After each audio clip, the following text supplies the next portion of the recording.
Hello नमस्ते सबैजनामा तपाईहरुलाई मेरो च्यानलमा स्वागत छ। आउनु शेयर बजार सम्बन्धी कुरा गरौँ। आज 10.83 अङ्कले घटेर नेप्सी परिसूचक 2030.86 को बिन्दुमा गएर बसेको छ र 51 वटा कम्पनी बढेको छ भने आज सबैभन्दा धेरै बढ्नेमा सर्वोत्तम छ र सर्वोत्तमले सर्किट हानेको छ लगातार 6 दिनदेखि र 188 वटा कम्पनी घटेको छ र 6 वटा कम्पनी स्थिर छ।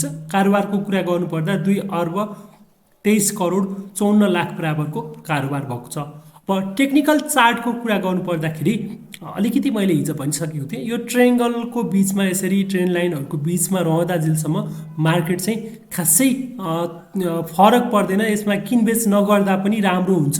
जब मार्केटले एउटा डाइरेक्सन लिन्छ त्यस पश्चात चाहिँ मार्केटमा चाहिँ केही मोमेन्टम आउन सक्छ अथवा डाउन साइडको मोमेन्टम आउन पनि सक्छ, अप साइडको मोमेन्टम आउन पनि सक्छ भन्ने मैले तपाईहरुलाई भनेको थिएँ र यसले चाहिँ यसरी मार्केट यहाँबाट कि त तल झर्नुपर्छ, यो ट्रेन्ड लाइनलाई ब्रेक गर्नुपर्छ। ब्रेक गर्यो भने अलि तल आउन सक्छ, 1968 को लेभलतिर आउन सक्छ भनेर मैले भनेको थिएँ। यदि यसलाई ब्रेक गरेर माथि जाने हो भने मार्केट 2120 को लेभलमा जान सक्छ भनेर मैले तपाईहरुलाई हिजो भनिसकेको थिएँ र पहिला पनि मैले तपाईहरुलाई भनेको थिएँ। यस्तै गरी मार्केटले कि त 2120 भन्दा माथि जान्छ, यो रेजिस्टेन्सलाई चाहिँ ब्रेक गरेर जान्छ, हैन भने यो सपोर्ट सम्म चाहिँ हामीले आश गर्न सकिन्छ।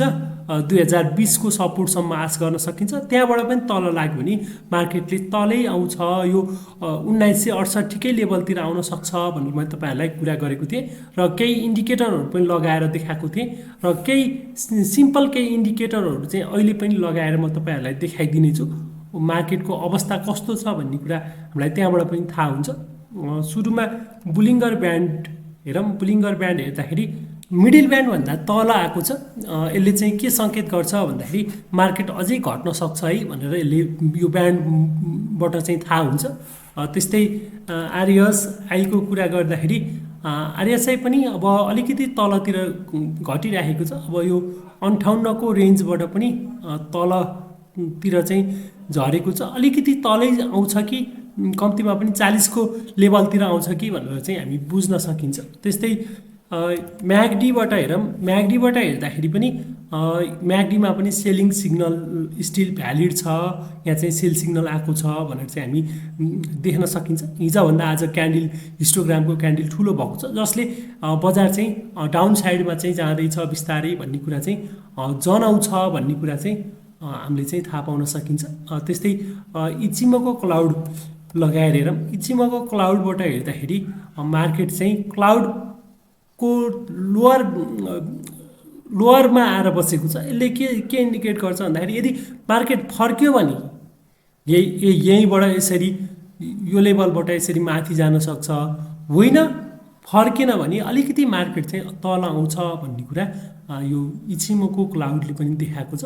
मार्केट बीचमा हुँदाखेरि क्लाउडको बीचमा हुँदाखेरि यसले अलिकति नेगेटिभ साइडवेजै देखाउँछ र अगाडिको क्लाउड चाहिँ रेड भएको कारणले गर्दाखेरि मार्केट चाहिँ बियरिसमा चाहिँ जाँदैछ, अझै तल घट्न सक्छ भन्ने कुरा चाहिँ यसले इन्डिकेट गर्छ। र तपाईहरुले पनि कतिले किन्नु भयो होला, अब कतिले किन्नु भएको छैन होला। अहिले किन्न चाहिँ हतार गर्नु पर्दैन जस्तो लाग्छ मेरो विचारमा।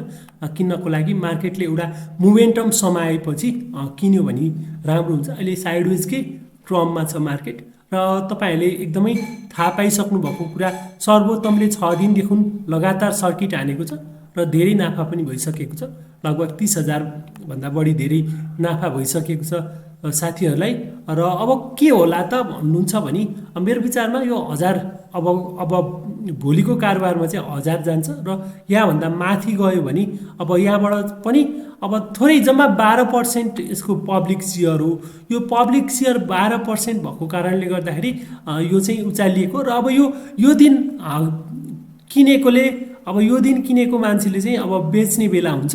उनीहरूले पनि त धेरै रिस्क लिन चाहदैनन् होला र भोलि चाहिँ देखिन सक्छ कि भन्ने मेरो अनुमान छ।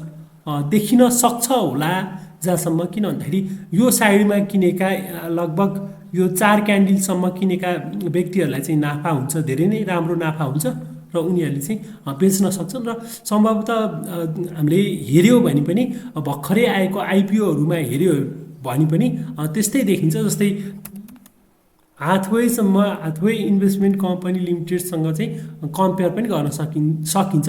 अब पहिला पनि के भएको थियो भन्दाखेरि हाथवेमा पनि सेम यस्तै केस चाहिँ भएको थियो।